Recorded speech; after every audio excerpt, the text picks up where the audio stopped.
Industry में एक ऐसा नाम जिसे हर कोई जानता है। अशोक कुमार ढींगरा।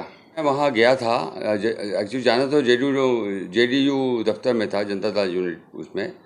लेकिन क्या हुआ कि मेरे एक दो साथी वहाँ आने वाले थे। हम लोगों को जो राष्ट्रपति में रिजेक्शन हो गए हैं हम लोग, तो राष्ट्रपति पद के लिए, तो उसके लिए हमें मेमोरेंडम देना था होम मिनिस्टर को, राष्ट्रपति को। और जनता मिलता में कोई उसके लिए नहीं गए थे हम, तो ये था कि वो सेंट्रल प्लेस था हमारे लिए।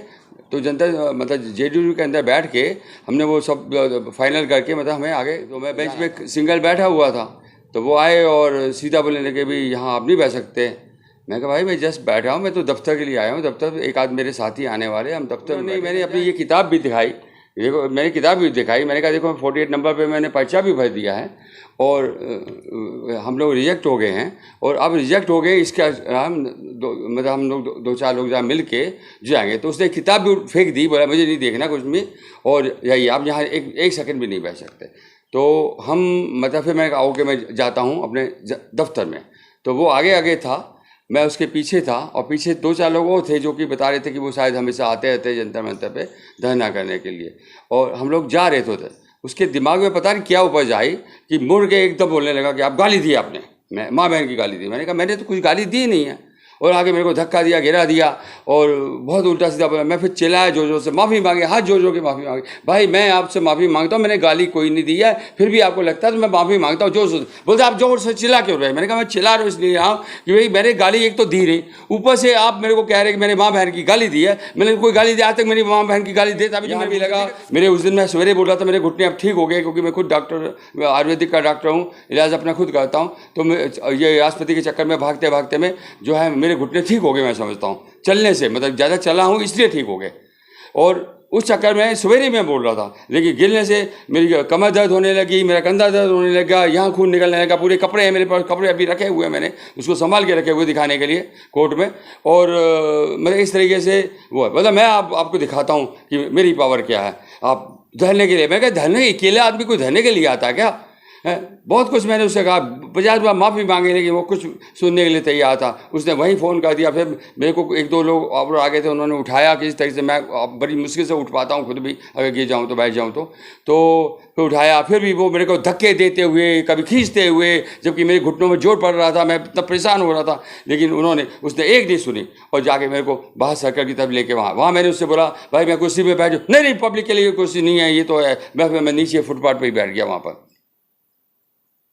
आगे आपने कोई कंप्लेंट किया था? मैंने क्या हुआ कि वो उनकी शायद थाने से ही, पार्लियामेंट थाने से ही गाड़ी आई, और उस टाइम भी क्या हुआ कि वो जो लिख रहा था मेरा नाम पता, तो मैंने अपना एयरफोर्स का आइडेंटिटी कार्ड दिखाया, ये वाला, ये आइडेंटिटी कार्ड मेरे पास था, एयरफोर्स का आइडेंटिटी कार्ड मैंने दिखाया। तो इसमें कुछ शायद थोड़ा सा मिटा हुआ है, मतलब थोड़ा लाइट हो गया है बोलने में। तो मैंने कहा इसमें लिखा है, तो बोले नहीं इसमें पढ़ा नहीं जाता। तो मैं कोई बात नहीं, मैं एड्रेस बताता हूँ।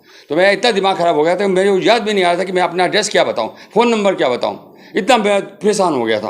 तो फिर धीरे धीरे याद आता गया, बताता गया मैं। और इसी बीच में वो जो लिख रहा था, तो उसको स्मेल आई शराब पिया होगी, तो उसने शायद दिमाग में सोचा कि फौजी आदमी शायद शराब पिया होगा। तो कि जिसके हाथ में वो सैनिटाइजर था, उसने बोला भाई ये सैनिटाइजर की स्मेल आ रही है। फिर वो चुप हुआ, और उसके बाद वो मेरे को थाने में ले गए, वहाँ से गाड़ी में बिठा के। अब आपने कोई आगे कार्रवाई किया? मैंने कार्रवाई की है, क्योंकि एक तो मैंने वहीं मैं कार्रवाई करना चाहता थाने में बैठे बैठे ही, क्योंकि मेरे मोबाइल टूट गए थे और मैंने अपने ड्राइवर को दे दिए थे, तो मेरे पास कुछ भी नहीं था। लेकिन फिर भी मैं कोशिश करता रहा कि मैं वहाँ के ACP को, DCP को, या SCM बैठती है वहाँ पर, उसको कंप्लेंट करूँ, कुछ करूँ। लेकिन मेरे को जो IO का सिपाही था वो जाने नहीं दे रहा था, कहीं घूमने नहीं दे रहा था। मैंने कहा मेरा मेडिकल कराओ, मेरा मेडिकल कराने में उन्होंने 2 घंटे लगा दिए, मेरा खून बहता रहा, कुछ नहीं किया। उसमें फिर मैं कागज़ मांगा तो बोले कागज़ भी नहीं है।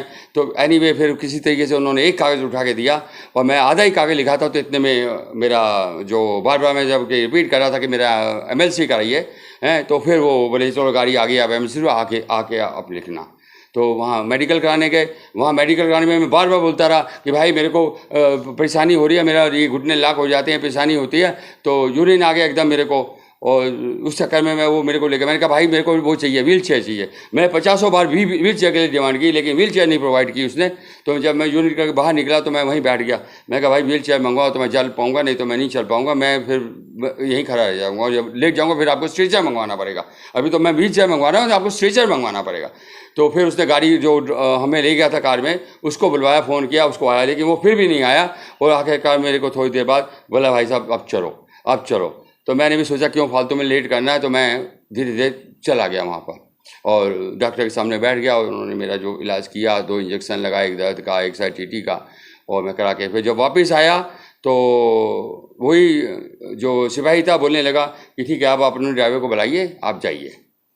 तो मुझे एकदम ध्यान आया कि मैंने कहा आदि मैंने रिपोर्ट लिखी थी, तो मैं इसको जमा कराते हुए चले जाता हूँ। तो बोले ठीक है, तो भैया चलो आइए रूम में चलो। आइए रूम बहुत दूर था और मेरे से चला नहीं जा रहा था, व्हील चेयर मुझे प्रोवाइड नहीं की गई, इसलिए मैं जो उनका कंट्रोल रूम था जो जहाँ से वो लेडीज़ भी बैठी हुई हैं, लेडीज़ कंप्लेंट के लिए भी, तो मैं वहीं बैठ के उसको कंप्लीट किया और जमा करने था। जमा नहीं हुआ, बोले आइयो जमा करेगा, आइयो जमा। तो आइयो को दे दी, आइयो भी नहीं जमा कर रहा, बोले SHO आ रहा है, SHO आ रहा है। ऐसे 4 घंटे को अभी बाई स्पीड पोस्ट से भेज के आया हूँ, और उसमें भी कंप्लेंट लिख के आया हूँ, पर्सनल हियरिंग भी मांगी है मैंने।